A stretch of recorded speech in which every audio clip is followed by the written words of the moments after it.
Welcome back to History 1302. Today we're going to continue our lecture on the Progressive period. And just as a quick reminder that the last time that we lectured, we left off talking about ways that the Progressives are going to clean up government, okay? We talked about initiative, referendum, and recall. And so the whole purpose of these, ideas is to enhance direct democracy, right? To create a direct connection from the American people to their government, to bring action to things that they believe, issues that they believe deserve attention, okay? So, we're going to be looking at certain different examples of ways that they did this. Now, again, why did they take that approach? Why was it that they needed to clean up government? Well, remember, this was because they want the government to take more of a direct approach to dealing with the problems during the Progressive era caused by industrialization and immigration, the growth of the cities, you name it, changes in society, all of this stuff. So progressives believe that, pretty much society is kind of like out of control. And so they want to address those issues. But the only thing big enough to tackle these huge problems is the government. But remember, the government was corrupt. It was inefficient. So initiative, referendum, and recall are three ways that they're going to approach government first to clean it up before they can deal with these massive issues, okay? So again, this is all about enhancing direct democracy. Moderates really wanted to regulate certain industries that they believed had grown too out of control as well. Companies that had become too powerful, they had politicians in their pockets, so to speak. And so again, the idea of developing a regulatory state, remember that they want to move away from laissez-faire politics. They want a more involved government in social issues. That's where all of this is coming from, right? So they want to regulate these issues dealing with people's health, safety, comfort, etc. Okay, and the most fully realized version or vision, both, of this regulatory state happened to take place in Wisconsin under Governor Robert La Follette. Okay, so this is him right here. Now, La Follette, he really opposed corporate power and political corruption. And so in his state, this is where they started to keep track of things like the number of people being born and the number of people dying every year. You would think that they would have already been doing that, but that wasn't the case. So it required the state to keep track of, vital statistics. It also saw problems dealing with health and sanitation and the prevention of spreading diseases as something that the government should invest in, right, by being proactive. So this is where they're going to invest in public services, such as the public health system. Anytime that you've ever been to, like our local health department, they have certain services, right? It's not just for immunization and vital statistics, but, they have all kinds of programs where they teach you things like food handling preparation, or you can get information on certain types of other disease prevention, like venereal diseases and stuff like that. So again, there is a huge concern with the safety, the health and safety of the American public. And for progressives, what better way to fix it than to have the government invest in the safety and protection of the American people? So this is where that idea sort of comes from. It's about ensuring, investing in public health by education, prevention, and outreach, okay?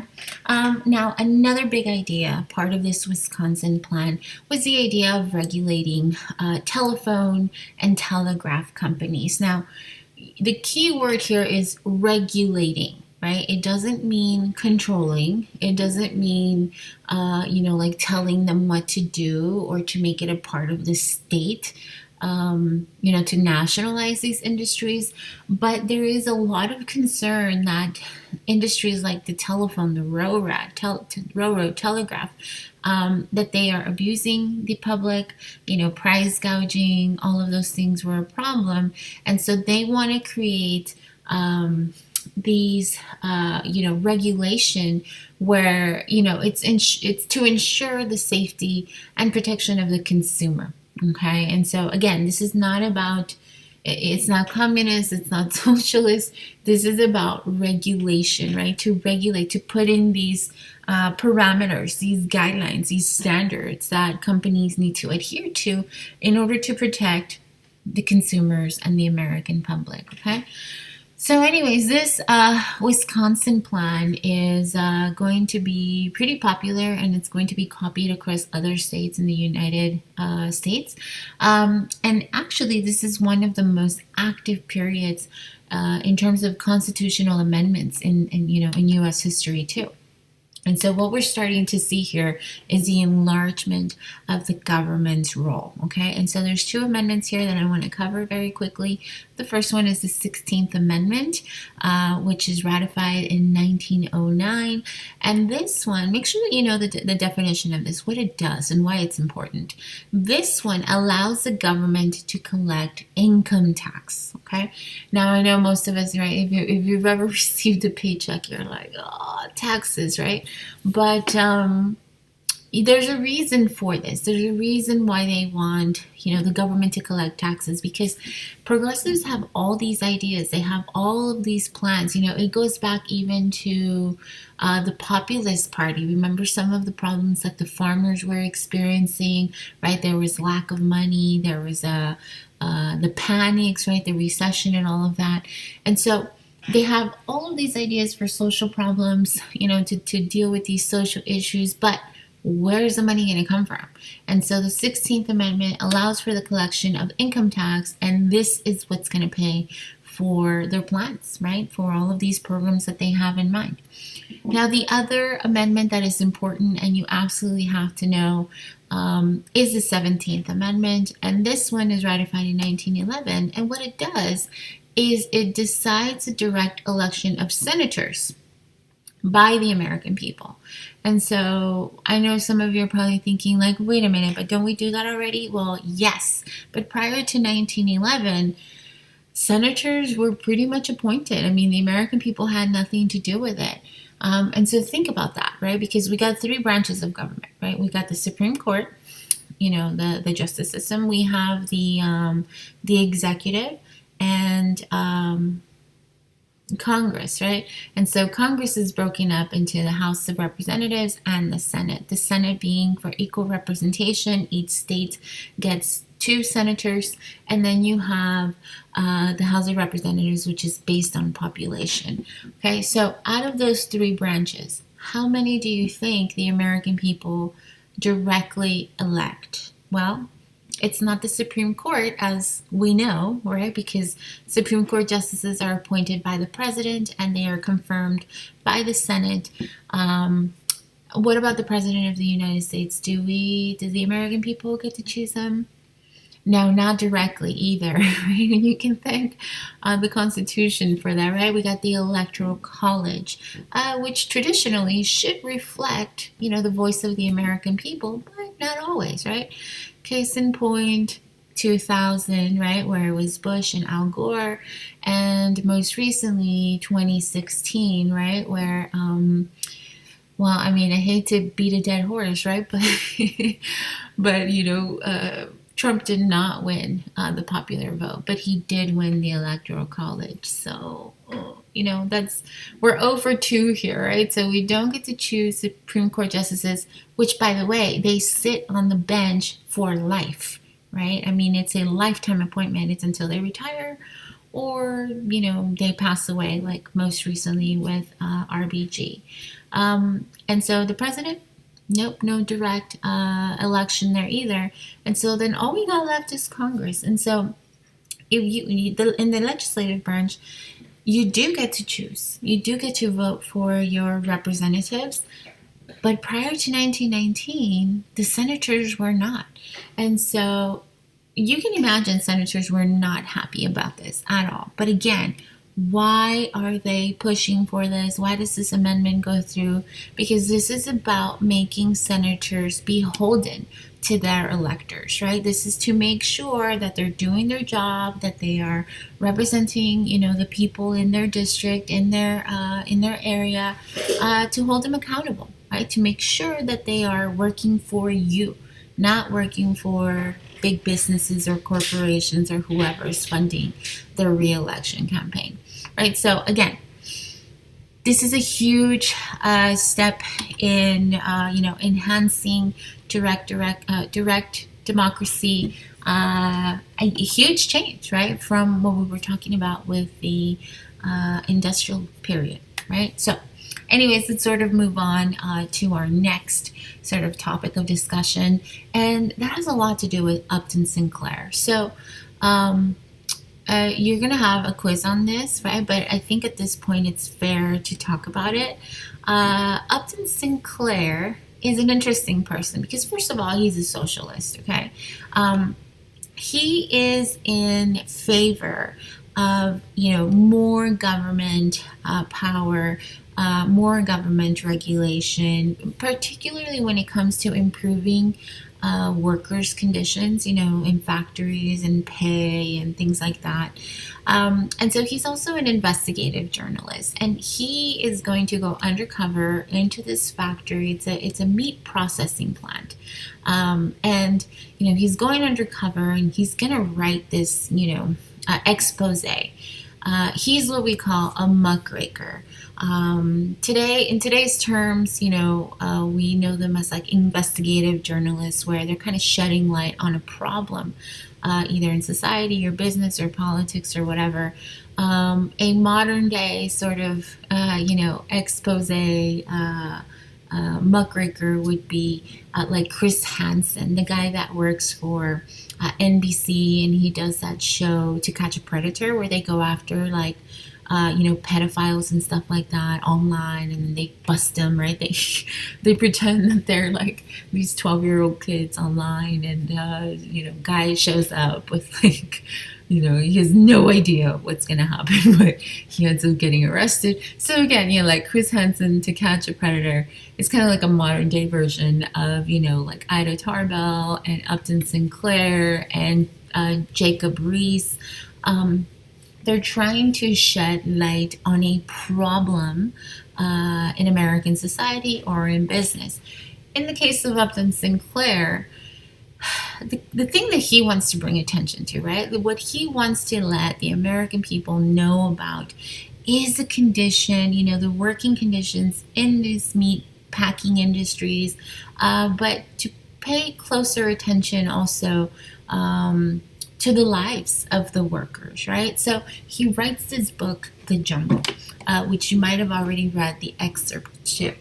But in this book, it's kind of an interesting thing. I gave you guys like a very short version of it. But in one of the chapters, it's called, The Conditions at the Slaughterhouse. And he's talking about how he goes undercover to investigate, and he's just appalled by what he sees there. Like the health inspector doesn't do his job efficiently, the workers are depressed, so they resort to drinking. There's all kinds of things going on as well, like the meat that they're packing, the meat that they're processing for, public consumption is rotten, or it is like covered in feces, like animal feces, rat, poop. There's a part in the book where he talks about how this guy falls into the meat grinder. I mean, the kind of stuff in this book would make your stomach turn. But the point of the book was not to gross people out. It was not, sure, he's highlighting some of the problems with the meatpacking industry, but that wasn't the point of the book. What he was trying to do was to highlight the plight of the workers, that they're underpaid, that they work these long hours under very, hazardous working conditions, that they're depressed, that they're basically drinking themselves to death as a method, to kind of like cope with, the life that they're living. But the problem with this book is that, he very famously said that, he was aiming for America's heart. He was hoping that by writing this book that the American people would read it and they would go, geez, like these people are suffering. Like we feel so bad for them. We should help them. We should do something. But that's not what happened. Because when people read this book, instead of feeling sorry for the workers, immigrants, most of them are immigrants, they ended up feeling sorry for themselves because all that stuff about their condition that they live in and, they get paid very little, it just totally went over their head. I mean, they focused instead on, wait a minute, you're telling me that what went into my hamburger meat? Are you telling me that, the thyroid glands of those pigs that, you made into bacon were inflamed and possibly infected? People felt sorry for themselves. They were disgusted. They were disturbed by what was in that book. And so that's why he says, I was aiming for their heart, but I accidentally hit their stomach. Because people didn't feel sorry for those workers. They felt sorry for themselves. And while the publishing of this book did bring attention to the conditions in these meat packing industries, so much so that President Roosevelt is really going to push for the development of the Pure Food and Drug Act, which is basically like the FDA, in the same year.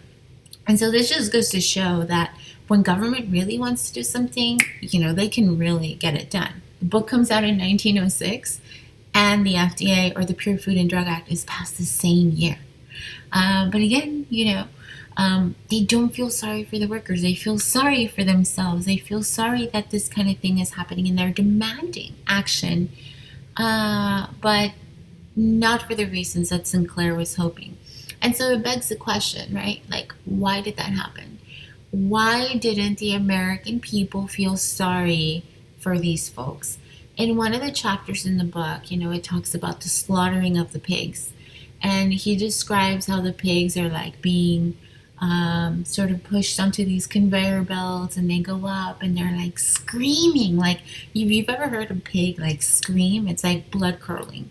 But they're like screaming for somebody to help them. And he talks about how they very methodically, like they string up the hogs, and they take these two knives and they like gut them open, and somebody else comes in and pushes everything out and cuts it open. And the point of that was not to gross people out, but how they, process the animals. But he's trying to parallel the pigs, right, going up this conveyor belt, literally, they're being carted off to be slaughtered, and they're screaming for help, and nobody hears them. Nobody cares. Nobody's coming to their defense. And what he's talking about there, he's paralleling that with immigrants. They're all coming to this country. They're all being carted off. They are disposable, right? They're all being pushed into this meat grinder, right? That is the jungle, which is what the jungle means, right? It's the city. And nobody cares. And it begs the question, why? Why doesn't anybody care about these immigrants? Well, I'm going to ask you, why don't people care? Because this is still the time where the American public buy into the idea of social Darwinism, right? Why do the people in this book, why do these workers, why do these immigrants, why do they have such a horrible life? Sad and pathetic life. But more importantly, whose fault is that? Is it my fault that they have these terrible jobs, that don't pay enough and they can barely make rent, and so they're so depressed with their sad lives that they're basically drinking themselves to death. Whose fault is that? It's not my fault. Right? There must be something wrong with them. And that's exactly what social Darwinism is about, right? It's about, blaming them for their own misfortunes, thinking or believing, convincing themselves that, well, there must be something wrong with them. Either they're lazy or they're stupid or they don't want to work hard enough or, they don't want to earn it. Why should I have to help them?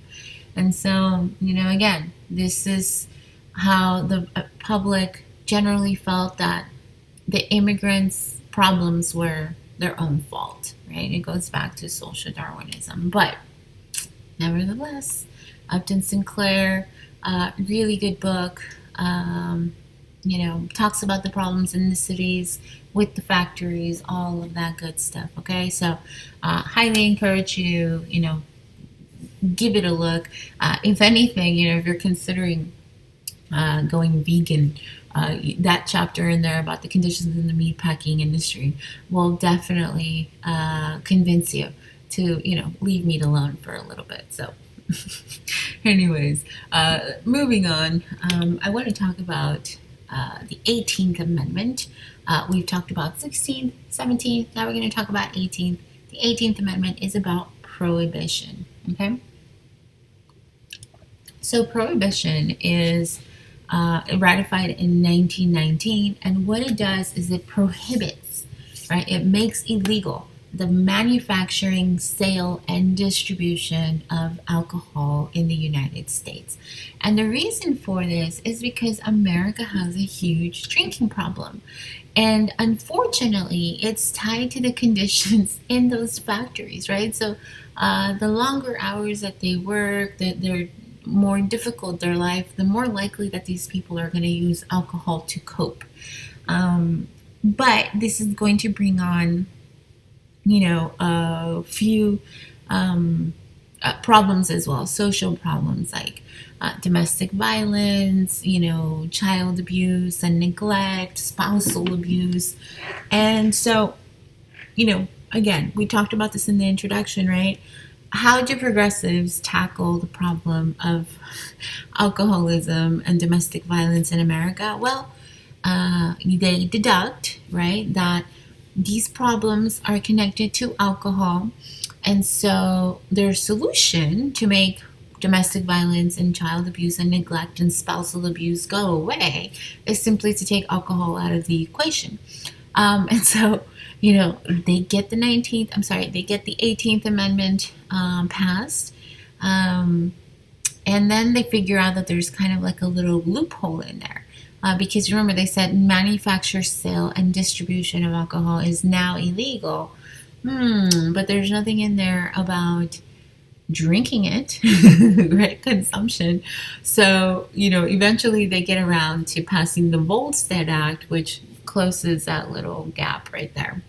So, who is tied to the 18th Amendment?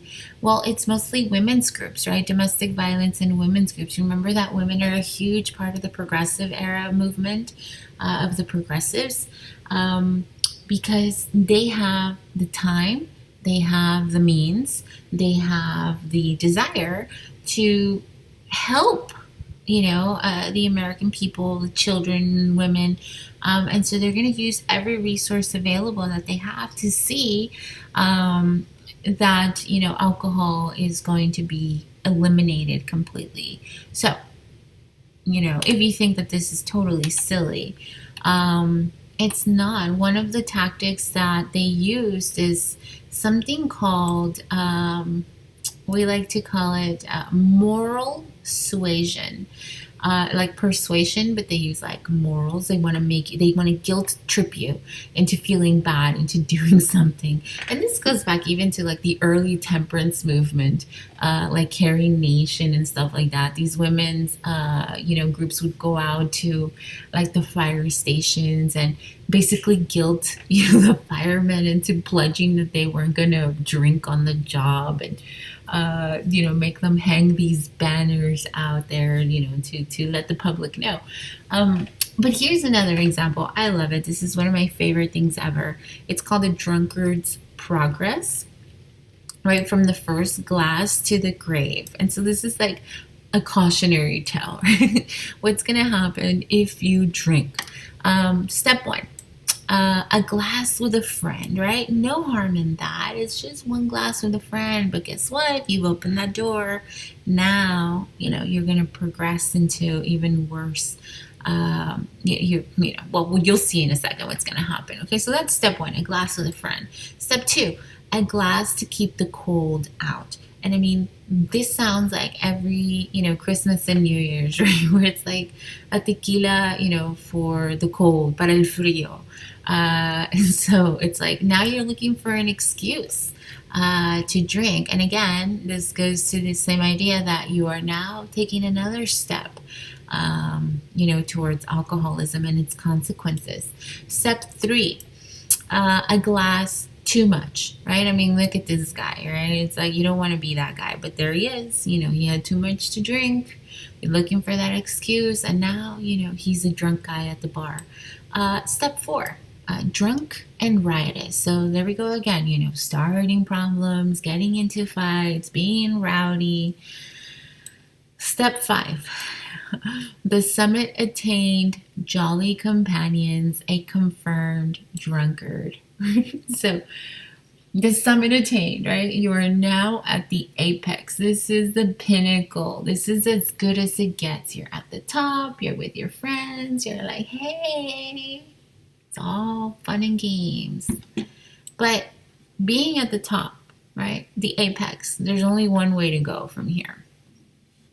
And so now we're starting, the downward progress here.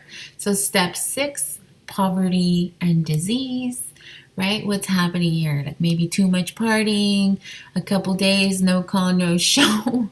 You lose your job. You're out, living on the street. Yeah, that guy doesn't look very clean, so to speak. Step seven, forsaken by friends, right? So again, you become a problem, you become a burden. Maybe you left your family. There's nobody there to help you out anymore. No one's going to stick their neck out for you. You're pretty much a lost cause.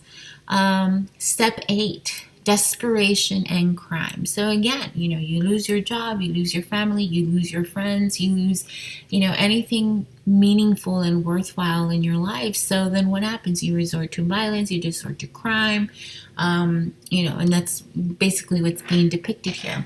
And then lastly, step nine, death by suicide. And so if you look at this image right here, I mean, the guy blows his brains out. And there's a reason why they picked death by suicide as a consequence of all of this, right? And it goes to what Western Christian societies connect to suicide. And what is that, right? I mean, what is a consequence of suicide? It's not death, obviously, right? Duh. But it's what happens. According to Christian, Western beliefs, is that you go to hell. And so when you look at this in a nutshell, you guys, if you drink, you go to hell. I know it sounds super silly, but oh my God, it worked and it worked. And you know how I know this? Because they got the 18th Amendment passed, right? Meanwhile, again, look at this poor woman and child, nobody to take care of them, nobody to watch over them. And again, this is a real problem because is there anything stopping a guy from getting his paycheck on Friday and then spending it all at the pub over the weekend? No. Even if the wife works, guess who gets that money? The husband does. And so the woman has no claim to children, her own children, no claim to the money, no claim to anything. And that's exactly why progressives want to tackle this problem, because there's a huge amount of domestic violence and neglect, spousal abuse that's happening here that they see is connected directly to alcohol. And so their solution is to do what? simply remove it from the equation, right? Make it so that there isn't any alcohol for them to have and they can't get drunk and they can't beat up their wife and kids. But that's not what happens, right? Because you can't simply tell people, well, you can't drink anymore. We're going to take this away from you. Because when people want to do something, they'll do it and they'll find ways to get their hands on it, right? One of the things that we're going to talk about in the next unit when we get to the chapter in the 20s is prohibition. Prohibition and the mafia and the gangsters and the bootleggers and the speakeasies and car chasers and Al Capone and all of those guys. And so is that what the progressives had in mind? Oh, no, not even close. But that's what they got, which is why the 18th Amendment is the only amendment in the Constitution to ever be repealed. Okay? And so a little trick that I always tell my students as a way to remember these amendments, the 18th and the 21, is this. You cannot drink when you're 18. 18th Amendment, can't drink, prohibition, but you can when you're 21.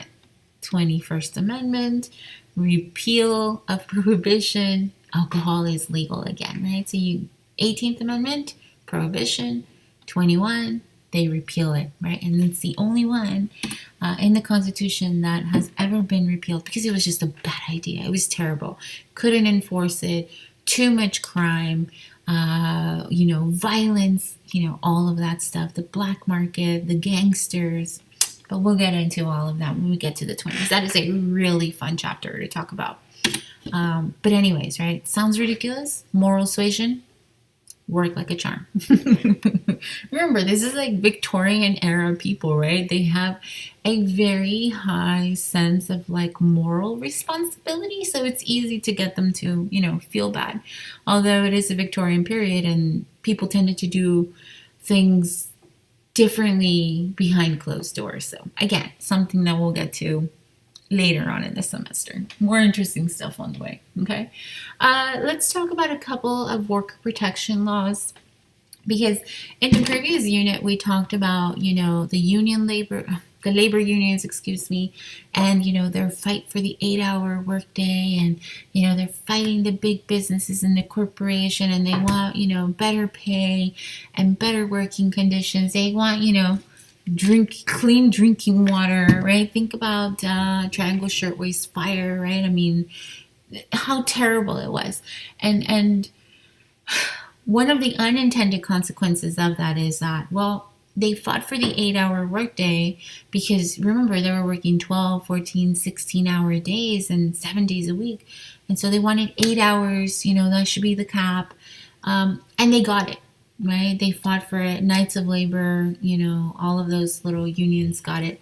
But the problem is, as time goes on, is that they realize that if they're limited to only working 8 hours a day, then guess what? They can't make enough money to feed their family, to provide for them. So in 1905, we have a Supreme Court case right here that is aiming at overturning the limit on the number of hours a person could work.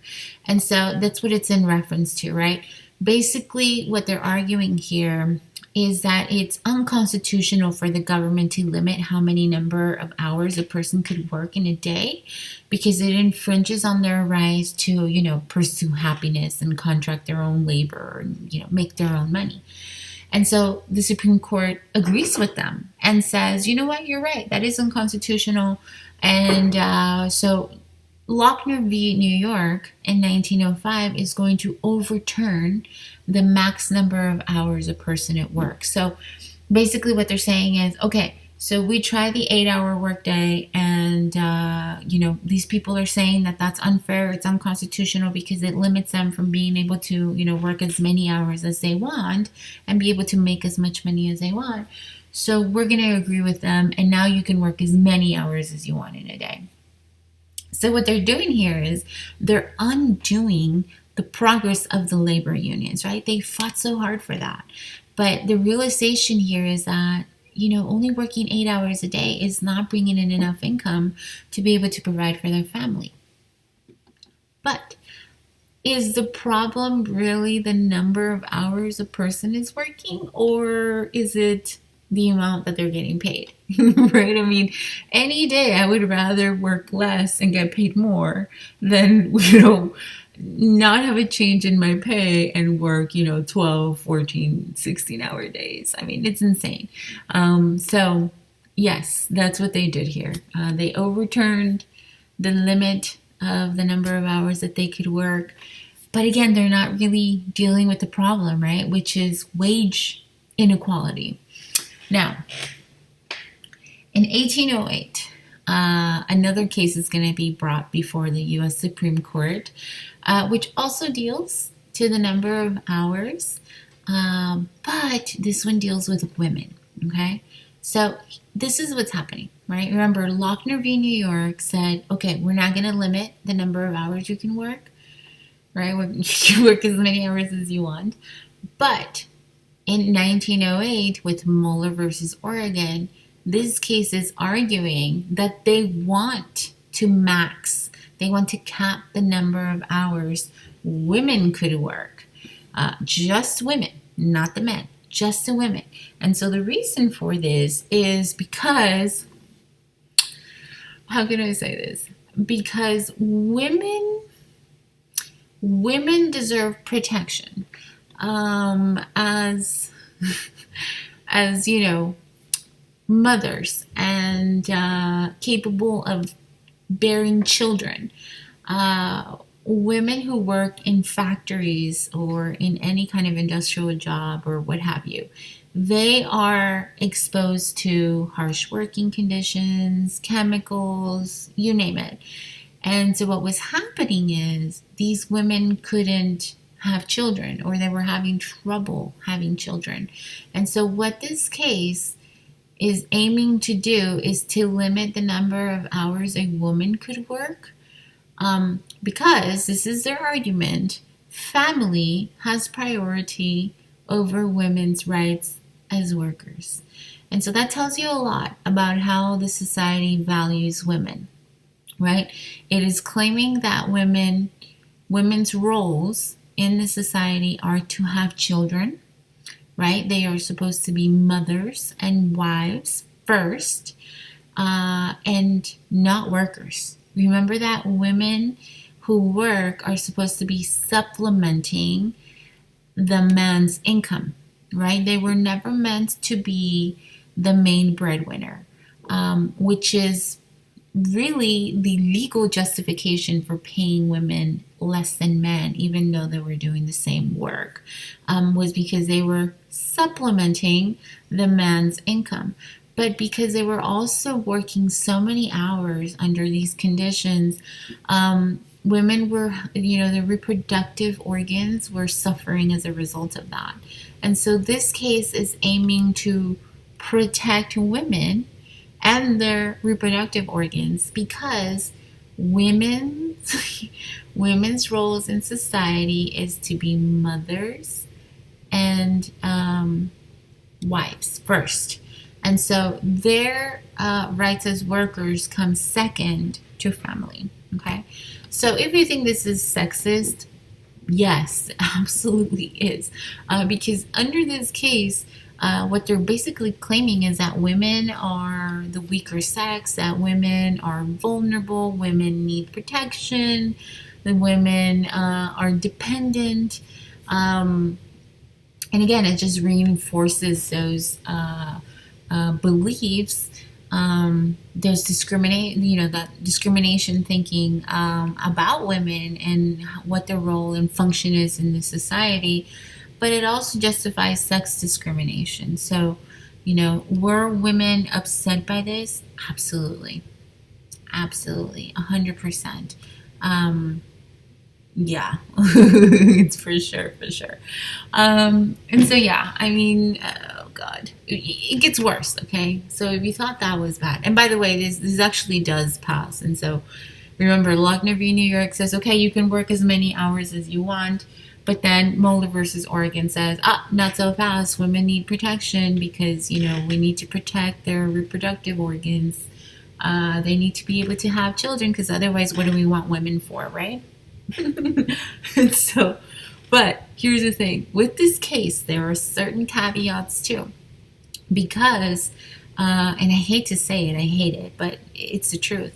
Not all women are protected equally, right? So this law pertained to women working in factories and not if they were like in agricultural jobs. And so who is more likely to work in an agricultural job, like in a field as a sharecropper or, field hand or whatever? Well, it ain't white European women, right? It's minorities, right? And so, who should be protected? White women's reproductive organs, right? So, yeah, okay. I'm just going to leave that hot potato there and give you something to think about. But, man, I mean, it's just pretty crazy, right? I mean, the progressive period, it sounds like, yeah, it's progress, but not in every way. When you really start, looking into it and digging, you dig a little bit, you're like, what the heck is going on here? But nevertheless, okay. I do want to go ahead and move on to the election of 1912. This is a very, very important election. So this is the one where, if you know a little bit about your progressive presidents already, it was Teddy Roosevelt, and then his buddy, I can't remember his name right now, Taft, William M. Taft. William Taft. And then, of course, you have Woodrow Wilson, right, as the progressive presidents. But what happens in 1812, and this is kind of interesting because remember that Teddy Roosevelt became president because they shot McKinley, which we're going to talk about, in the next lecture when we get to the Spanish American War. But again, the election of 1912 is significant because in this election is basically a three-way race. Teddy Roosevelt, who had already been president, handed it over to Taft, who was, they were like really good friends. He kind of, helped him to become president and whatever. And then Taft took over for the Republican Party because you got Roosevelt, who is a Republican, and you got Taft, who is a Republican. But what happens in 1912 is Roosevelt wants to be president again, and he does not get the nomination for the Republican Party because the incumbent, the sitting president, is Taft. And so, not satisfied with this decision, Teddy Roosevelt decides, you know what, I'm going to run anyways, but I'm going to run as a third-party candidate under the Bull Moose Party. And if you're wondering what the heck is the Bull Moose, it's literally like a big moose, right? I mean, I love this meme. It's an oldie but goodie, right? You may be cool, but you'll never be Teddy Roosevelt riding a moose cool, right? It's a little pixelated, but again, proves the point here. So what happens when you have three people running for the presidency? Well, in political science, we call this the spoiler vote, right? That third party candidate is generally referred to as a spoiler vote because they spoil it for somebody. And so what happens in 1912 is you've got Teddy Roosevelt, who was a Republican but didn't get the nomination. So now he's running as the Bull Moose candidate. And then you got Taft, who is the sitting president running for re-election. He's the actual Republican. And then you have Woodrow Wilson, who's from Virginia. He's from the South. He's a Democrat. And so what ends up happening with this election? Well, since Teddy Roosevelt decides to run as a third party, what it does is it splits the Republican ticket. And so neither one of these two are going to get enough electoral college votes to win, but Woodrow Wilson does. And so because of Teddy Roosevelt, I mean, it's kind of like a long story short, but basically because Teddy Roosevelt runs as a third party candidate, Woodrow Wilson gets elected, right? Once it splits the Republican votes, Woodrow Wilson gets in. And so when we get to like World War One, which we're going to talk a lot about Woodrow Wilson.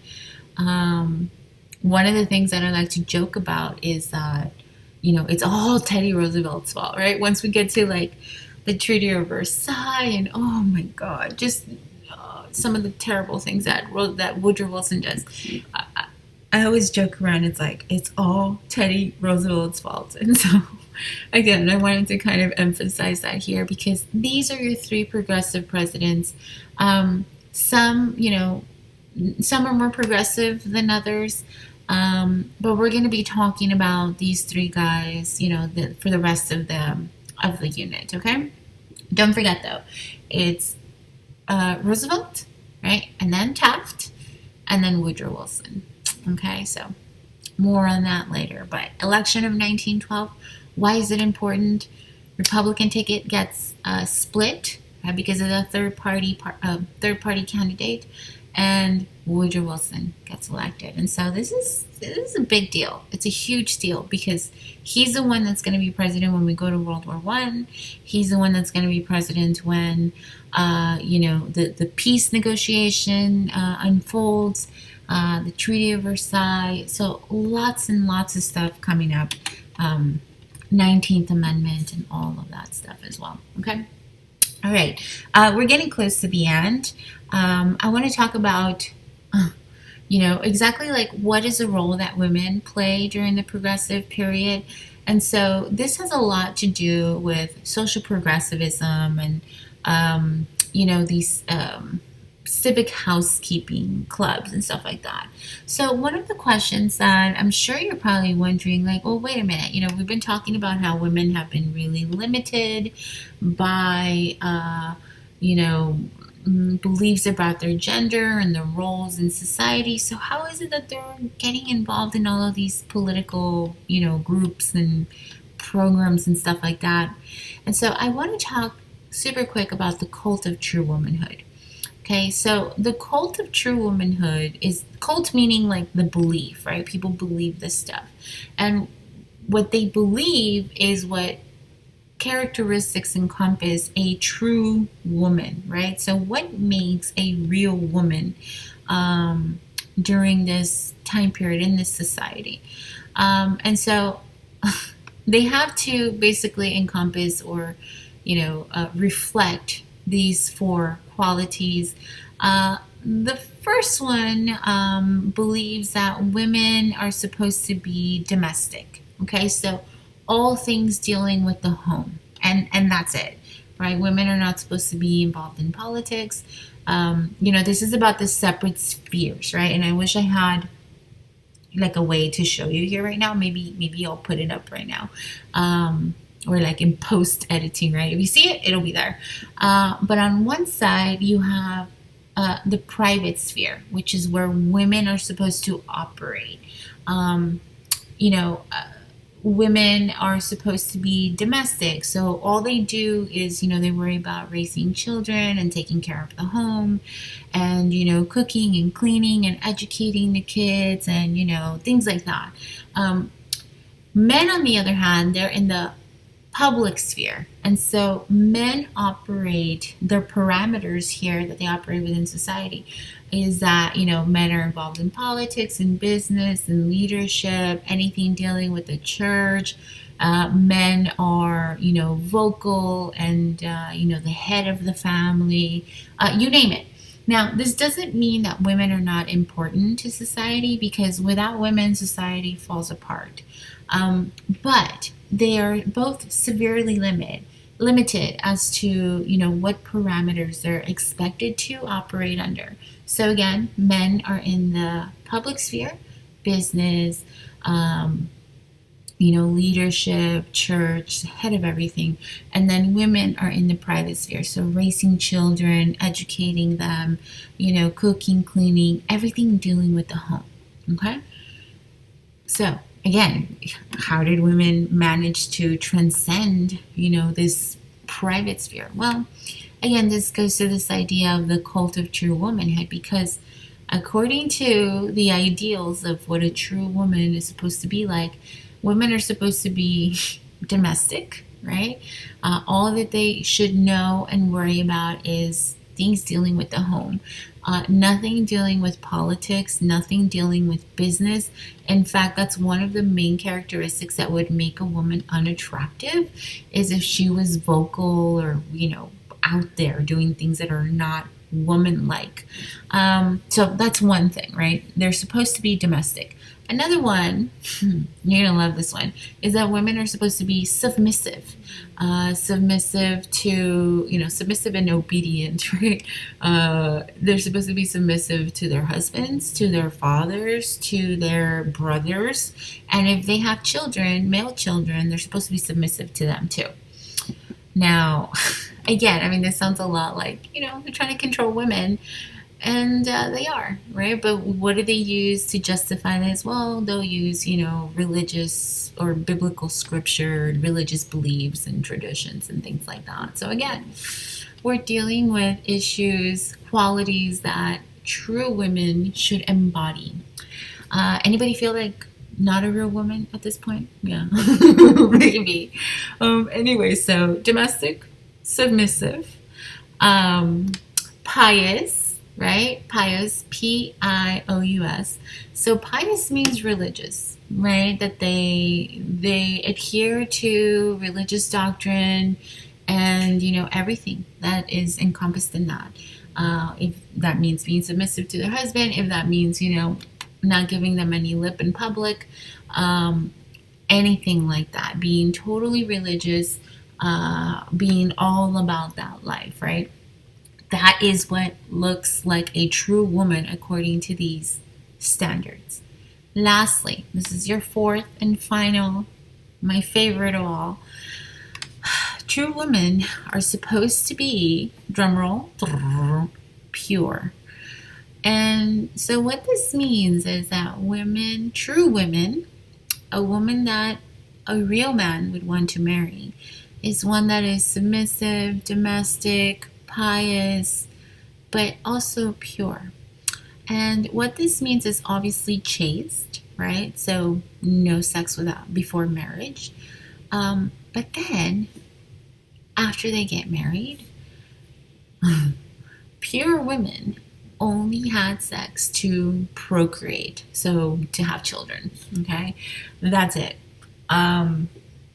No other time. Not for your birthday, not on special occasions, not for your anniversary, because the fear here is that, if women had sex for anything other than procreation, say enjoyment or whatever, pleasure, the danger, what they were afraid of was that they would like it. And God knows, maybe they would turn into sexual deviants, or, they would like it too much or want it with other people.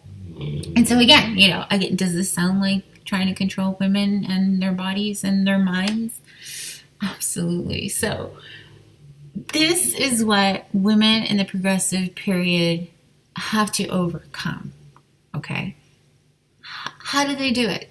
If women are supposed to be chaste and domestic and pious and submissive, how are they getting involved in all of these, political movements and groups and programs? Well, here's the thing, right? What women in the progressives period do is they're basically trying to embody this double-edged sword that is the cult of true womanhood, right? Because if women are the ones that know about children, if they're the ones that know about education, if they're the ones that know about things dealing with the home, women's issues, children's issues, right? Because that's according to the cult of true womanhood and the separate spheres, is that this is what women are good at, right? No one's arguing that. And so when the government starts opening up, all of these programs and agencies and things like that, dealing with, healthcare, not healthcare, but childcare and women's issues, who do you think is suited to tackle these issues? Who are they going to, um, how should I say this? Oh my gosh, like conference with and ask for guidance? It's women, because men don't know about this stuff. And so this is the avenue, this is the way that women are going to transcend the private sphere, right? Which severely limited, where, how, and when, yeah, ways that they could behave in public. And by sort of embracing, like, oh, well, wait a minute, we're women, we're supposed to be domestic, we're supposed to, know about children. So they're going to use that as an excuse to transition from the private sphere into the public, right? So they're the ones that are going to, be in charge of these agencies. They're the ones that are going to, serve as advisors. That's the word I was thinking of earlier. They're the ones that are going to be leading the charge. And so it's not your average, everyday woman either. Because remember, who are the progressives? Okay. Women are starting to break away from this mold in part because of higher education. Okay. Now remember, in the late 1800s, there was this idea that, for some women in the progressive era, or in the higher end part of society, that education was a good idea. Okay. Mostly here we're talking about privileged women, right? Women with money, women with means, women with privilege, resources, and talent and education and all of that, right? Leisure time. And so what happens is more and more women start to get an education. But even though education is opening up for them, the professions are not.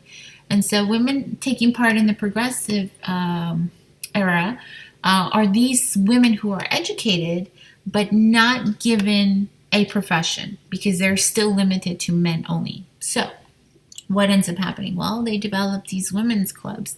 They're going to be, these progressive women are going to be the backbone of these clubs. And something else that starts to develop this is, like I said, civic housekeeping. Progressives, remember, they believe in this idea of more government. And traditionally, all the things that women were supposed to be watching out for were for housekeeping. Now, civic housekeeping had the idea that women should be in the public sphere to handle these things that women were already involved in, like children and women's issues. And so this rationale supports the idea of women having the right to vote. Okay, because many women are going to argue that they should now be more involved in public issues. Okay, so that's how they do it. Now, again, remember, I want to remind you, who are the women that are getting an education? It's women of means, women with time, women with money, women with a desire, women with leisure time, ability. It's not low income immigrant factory workers, right? Why not? Well, because remember, they're stuck working long hours with very little pay in hazardous conditions. So even though those are the people that benefit from the progressive era programs, it's these progressive women that, they come from, middle to upper class, they have that education. But remember, even though they're getting the education, those jobs are not opening up. So what do they do? What are they going to do with all this time and all this knowledge and all this money and all this desire to do something to change society, to make it better? They're going to build these, social clubs, these civic clubs where they're going to tackle these issues.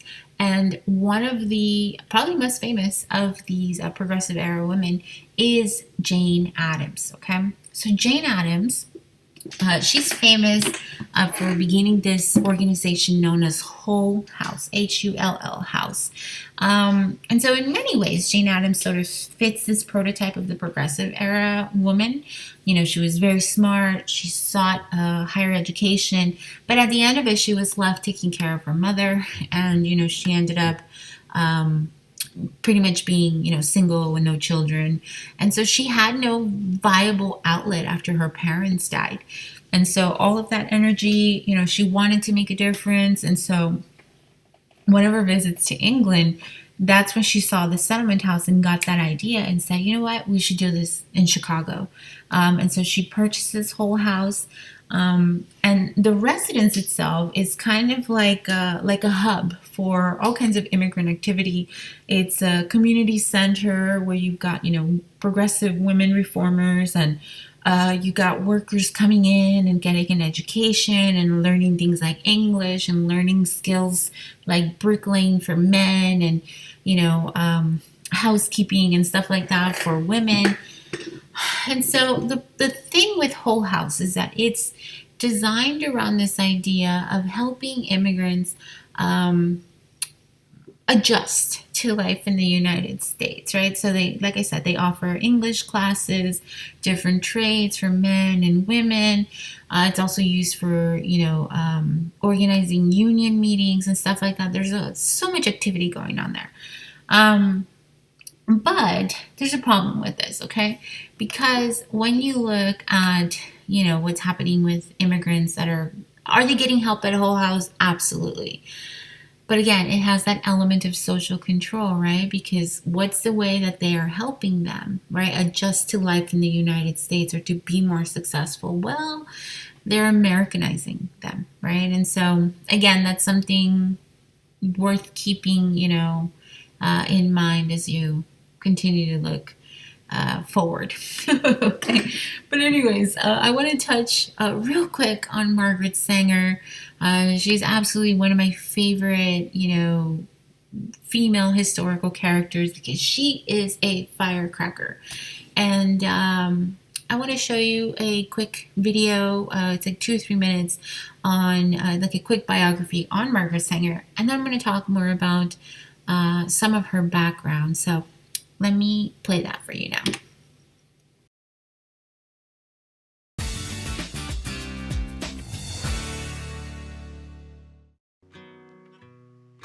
Margaret Sanger was the founder of the American reproductive rights movement.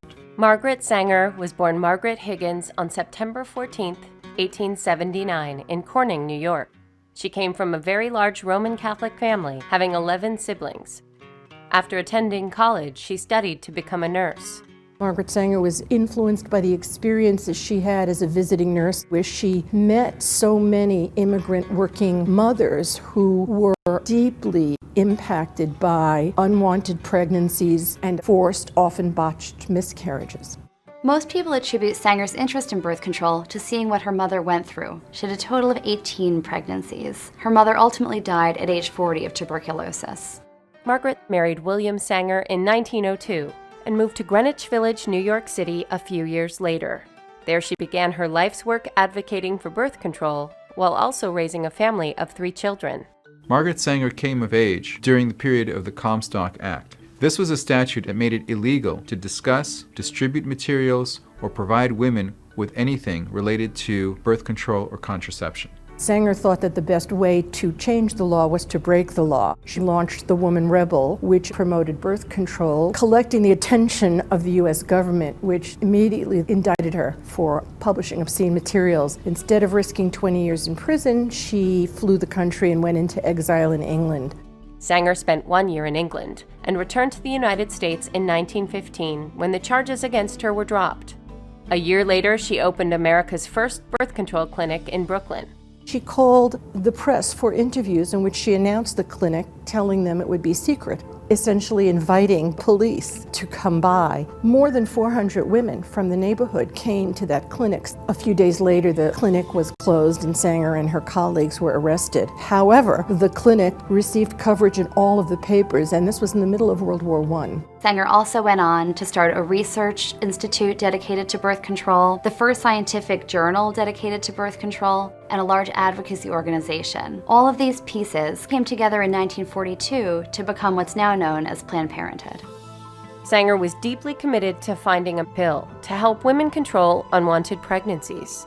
During the 1950s, she brought together a coalition of philanthropists, scientists, and physicians to ultimately bring about the first birth control pill, which would be known as Enovid. After more than a half-century leading the birth control fight, Sanger lived to see her main goals realized. the invention and FDA approval of a contraceptive pill in 1960, and the repeal of the Comstock Law by the Supreme Court in 1965. She died a year later on September 6, 1966. Margaret Sanger wrote that a woman's body belongs to herself alone. It does not belong to the United States of America or any other government on the face of the earth. Sanger fought all her life to make this the case, and women today owe Sanger a great debt of gratitude for fighting this fight for herself and for generations to come. Okay, so the thing with Margaret Sanger, is that the problem that she was trying to tackle here, right, is that she sees that women are not able to essentially choose when to have children. At the time, did they have birth control? Well, no. She basically, she looks at the problem, especially that immigrant women are having, low-income women are having, where they essentially don't have a choice, don't have a say in controlling their bodies. And so, she looks at, ways to help women have that, she's looking for ways to help women have control over planning when to have children, right? So her goal here has nothing to do with abortion, right? Her goal here is to help women have more control over their bodies, be able to plan their pregnancies, because at this point, the only form of birth control that is available is a condom. And the way that Margaret Sanger looks at this is that it's a man's choice whether they want to wear a condom or not. And I mean, even if the woman has it, it's, if the husband is a drunk and belligerent, and he decides he's not going to wear it, then the woman basically has no say in the matter, no choice at all. The other method that is available here is a withdrawal method. And so, again, this is something that women have no control over, and it requires 100% male cooperation. And so natural family planning is also an option, but that is something that, it is very involved, and there's all these different signs that you have to look at to see when you're ovulating and when you're not, and it's not 100% reliable, under the best conditions either. And so she's looking at this from a health worker's perspective, right? As a nurse, she saw women coming in that were literally like at their wits' end. In her book, she talks about this woman, Sadie Sachs, who has now had, 3 children, all under the age of 5, and she's extremely poor. She's having difficulty putting food on the table. She's an immigrant. I believe she was like a poor Jewish immigrant. The reason why she meets this lady, Sadie Sachs, is because, she basically came in for a botched abortion. Right? She's like at her wit's end. Her husband is a drunk and abusive, and she literally cannot afford another mouth to feed. And so, since there aren't any options available for her, she makes the decision to have to induce a miscarriage. And basically what this is at the time, for what was available to her, is essentially kind of like taking like a wire, like a coat hanger, right, and straighten it out and just inserting it into the vagina and, scrambling things up and inducing an abortion. Now, what ends up happening to Sadie Sachs is, this is how Margaret Sanger meets her. She tells her situation, her condition, her abusive husband. She's basically, pouring out her heart to her and explaining the reasons why she decided to do this, because she had no other choice, right? I mean, this is not something that any mother wants to do. Abortion is like a very personal choice, and nobody wants to do this. So what ended up happening to Sadie is that, by doing that, by having that procedure done, she essentially started like hemorrhaging, right? And that's how Margaret Sanger meets her. So she's like hemorrhaging, and they're fighting to save her life, and they do. But only a year later, Sadie Sachs finds herself in the same situation again, and she has this, this forced miscarriage performed, and this time though she doesn't make it. She ends up bleeding to death, leaving behind her children and with nobody to watch over them. And so this is the thing that Margaret Sanger is seeing day in and day out, and this is what motivates her. This is what drives her to find a solution to help women choose when to have babies, because there just aren't any other alternatives where women have a say in the matter. And so this, like I said, this is not about abortion. Okay, this is about birth control for women so that women can choose when to have children. Okay, now, and you also saw what happened with her mother, right? She had 18 pregnancies. I mean, the lady died at the age of 40. Really, really sad situation. So, Margaret Sanger, a Catholic herself, you know what the Roman Catholic Church says about birth control. They basically say that it's not permitted. So, the reason why I like Margaret Sanger is she was a feisty lady. I mean, she goes after the government, she goes after the Pope, basically telling the Pope, like, what experience do you have with women's bodies and, and having children? Like, you're the last person that should have an opinion on the matter. And so, I mean, forget about the controversies of birth control and all of this. I mean, as a figure, I mean, she was just spectacular. She was afraid of nobody. And, she's going to take this fight. And, it really took several decades to make this happen. But the law, this is another thing that I want to mention. The law that she kept breaking was the Comstock law. And if you're wondering, like, wait a minute, why was it illegal to share birth information, birth control information, or prevention or whatever? And so what ended up happening is this is a backstory to the Comstock law. In 1870, Anthony Comstock basically noticed that the birth rate of, the birth rate in the United States was in a decline. But in particular, the birth rate of white babies was in a decline, right? Ever since the American Revolution has been steadily, going down. And what other major event has been happening in the United States, since the mid 1800s? Immigration, right? And so as the white American birth rate is going down, what's going up? Immigrant children are booming, right? And so the purpose of the Comstock law was to make any kind of information on birth control illegal.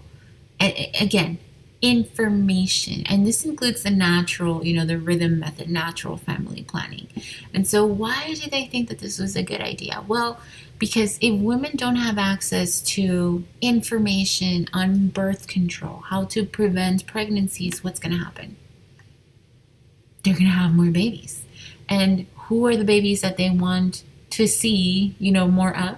White babies, right? Because they're basically seeing there's too many immigrants coming, they're having tons of children. And so this is a law that Margaret Sanger keeps breaking, right? It's the Comstock law, which made it illegal to share information about contraception or birth control. So yeah, there's there's a lot of controversy surrounding Margaret Sanger. People are going to accuse her of being, a racist, a believer in eugenics, because who is she trying to help prevent pregnancies? Well, immigrants, right? And what do you call them? minorities and stuff like that. But you know what? This is the kind of person Margaret Sanger was. Like, she didn't care. She's like the honey badger, right? She just doesn't give a damn. And you could say whatever she wanted about her. You know, she was going to fight for women's rights no matter what the controversy, no matter what the criticism.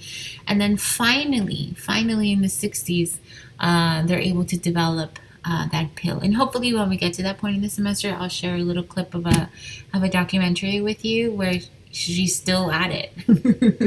And she's amazing. I love her. She makes me smile for, more ways that I, that I should say. But anyways, I hope to be able to share that with you later. The last bit of information that I want to go over before we're done with the progressives is the 19th Amendment, the fight for women's suffrage, okay? And so this goes all the way back to the 15th Amendment, right? Remember voting rights, right, for African Americans?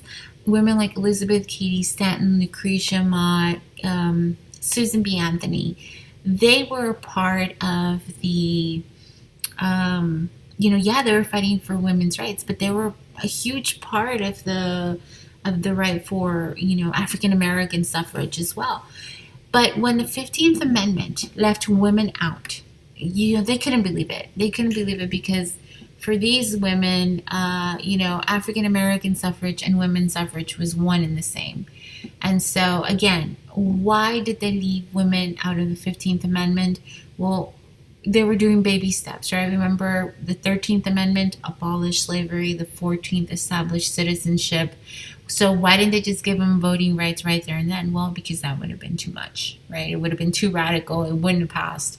And that's why with the 15th Amendment, they decided, well, we're going to allow, or, we're going to pass voting rights, suffrage, but only for the men. Because if we put that word in there that you cannot deny women, or that you cannot deny somebody the right to vote based on, race, previous condition of servitude, or sex, then that would mean that women could vote. And that was something that, they believed that was just too radical, too far left, and would never have, made it, would never have been passed and ratified and amended to the Constitution.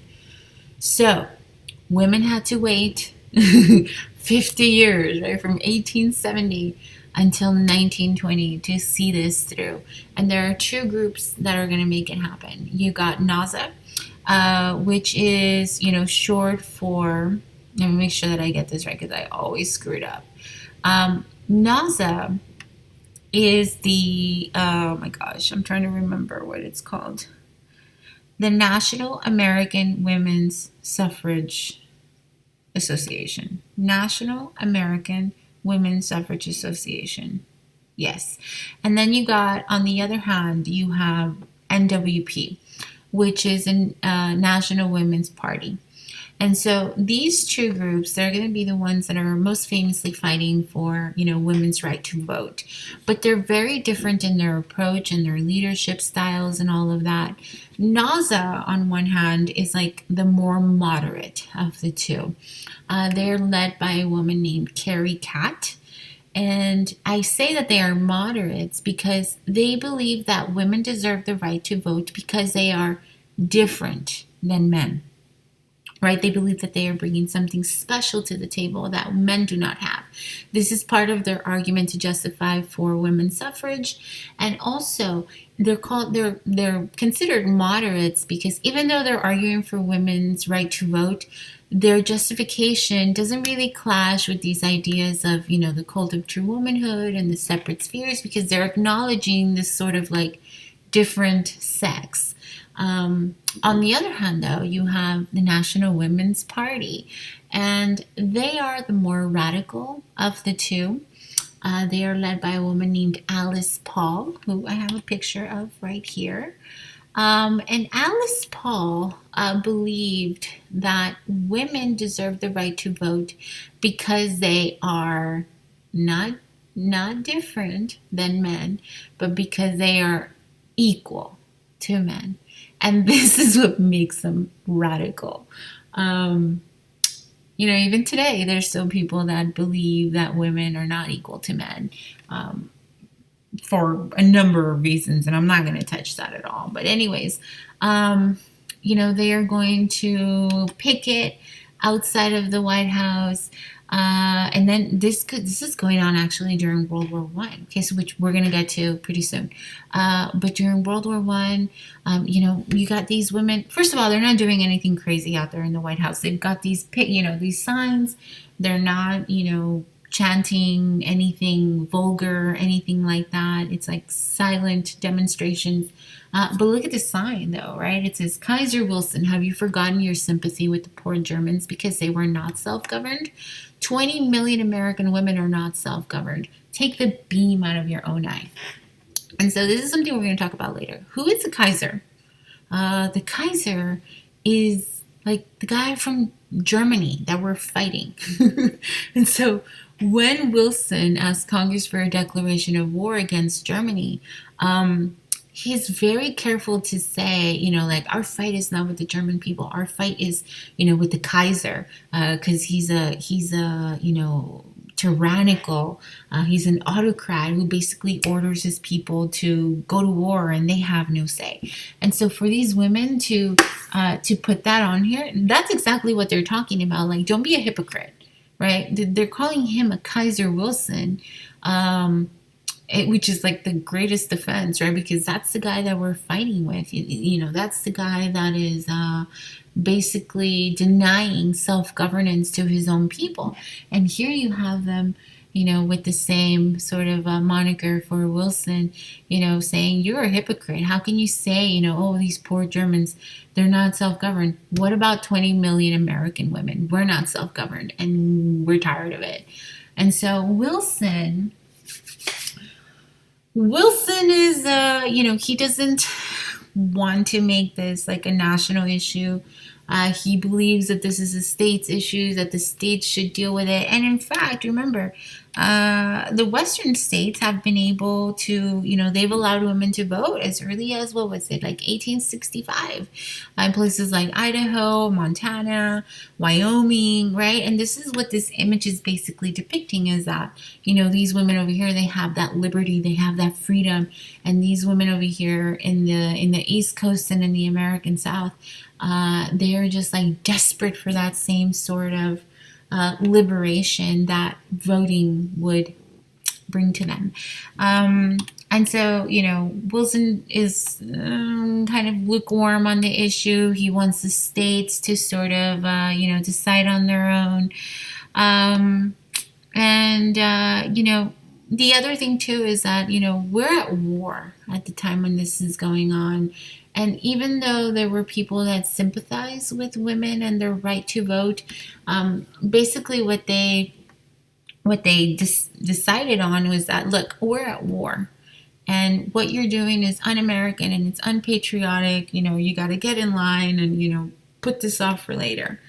And believe it or not, well, when I get to this in a second, one of the ways that women like Alice Paul decided to protest and bring attention to this issue is to, you know, go out there in front of the White House and picket and, you know, get support. But these ladies ended up getting, you know, arrested and thrown in jail. And once in jail, Alice Paul is one of the women and decided that they were going to have like a hunger strike where they were not going to eat anything until they had an audience with Woodrow Wilson. You know, they wanted to talk to him. But Wilson didn't want to talk to this woman, Alice Paul, because he thought that she was too radical. She was too crazy. He would much rather deal with Carrie Catt, you know, with NAWSA, than with Alice Paul. But the last thing that he wanted was for one of these girls who is under arrest and in a hunger strike to die on them, because then they would get made, you know, into martyrs. And so that's really kind of like the last thing that he wants to happen. And so what he ends up doing is he ends up ordering, you know, policemen to go in there and force feed them. And he even orders like a doctor to go and analyze them and to check them out, like to figure out, okay, what's wrong with these women. Why are they acting like this? And the doctor basically comes back and tells them, there's nothing wrong with them. They're just very, very determined. And so what they decided to do was to force feed them. And so these, policemen would go into the cell and, basically get some guys to, tie them to a chair. And somebody else would come and straddle them so that they couldn't move. And then they would go ahead and insert, like a feeding tube through their nose and into their stomach, and feed them, porridge or whatever they could.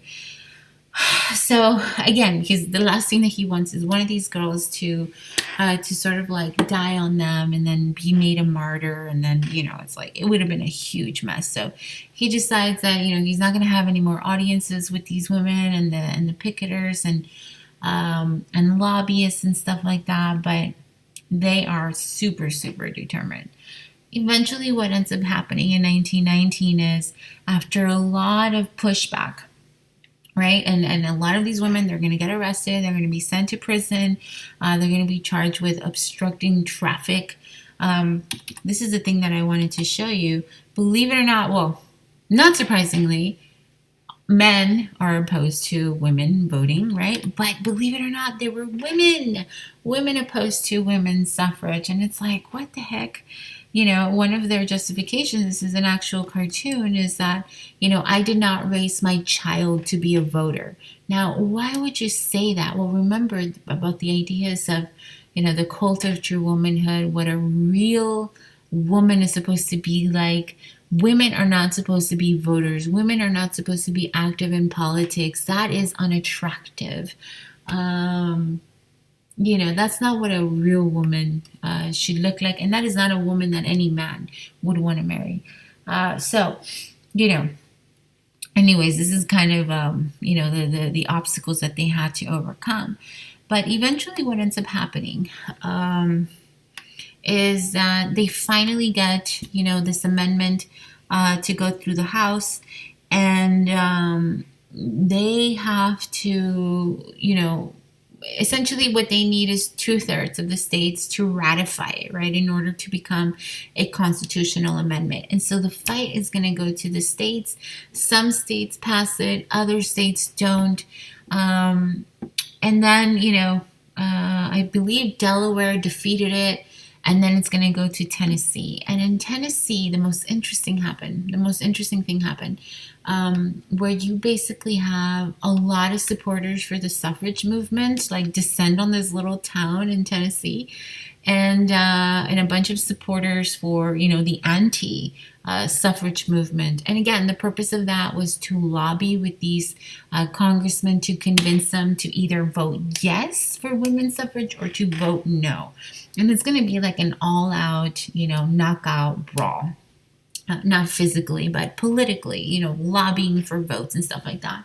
And so even though you might have had politicians, agreeing to your side in the morning, it didn't guarantee that you would lose his vote by the evening. And so, it's going to come really close.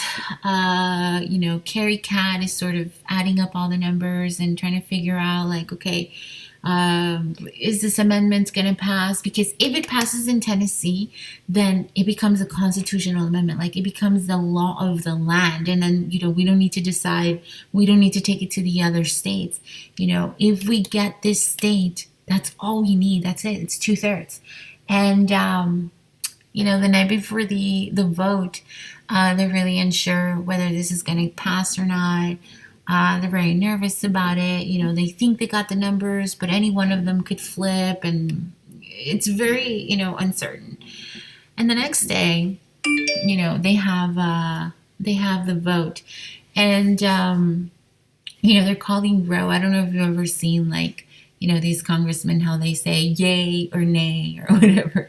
And you've got all of these supporters for the suffrage movement that have they're wearing a yellow rose to show support for women's suffrage. And then you have the antis, which are wearing like a red rose or a red flower on their jacket lapel to basically say like, I'm an anti, right? I'm never going to let this happen. And coincidentally, a lot of the money that was supporting the anti-suffrage movement for women came from the liquor companies. Remember that they blamed women for the 18th Amendment, and they're like, no way we're going to let this. So they actually invest a lot of money in lobbying for the anti-suffrage movement, believe it or not. But anyways, the day of the vote, it's down to the wire, right? It's all it's going to be close. And they're sort of going down the names, and they get to this guy Harry Byrne, and Harry Byrne was an anti. He was not for women's suffrage, but he ended up changing his vote to a yes. And at the time, they didn't quite realize what had just happened until, after it was all said and done, that this guy changed his vote, and women got it by one vote, which was his. And so there was all kinds of accusations going around, like, oh, this guy was bribed, or he was blackmailed, like, what happened, we're trying to investigate, like, they got to him somehow. And what ended up happening, you guys, is that Harry Burns, he received a letter from his mother the day before, a little old lady that lived up in the mountains in Tennessee. And she basically told him, Harry, be a good boy, and help Miss Cat put the rad in ratify. And, this guy ended up switching his vote from a no to a yes, essentially because his mother told him to. So, 100% true story. It is the most sort of like stranger than fiction, when it comes to history, but especially when it comes to the 19th Amendment. And so it's really kind of interesting that, women got the right to vote because this guy did what his mommy told him to. Right? He was one of the youngest congressmen in the state of Tennessee. Good guy, obviously had a great mother, somebody that whose opinion he respected very much, and he ended up switching his vote. But anyways, that pretty much does it for me for today, and for our progressive period. Make sure that you come back next time for our next lecture, which is going to be on chapter 20, which is American imperialism and World War I. I can't wait for that. I look forward to that every semester. So that does it for me for today. Hope you guys have a great day. Thank you for coming, and I hope you learned something. If you have any questions, don't hesitate to call or send me an email. See you later. Bye.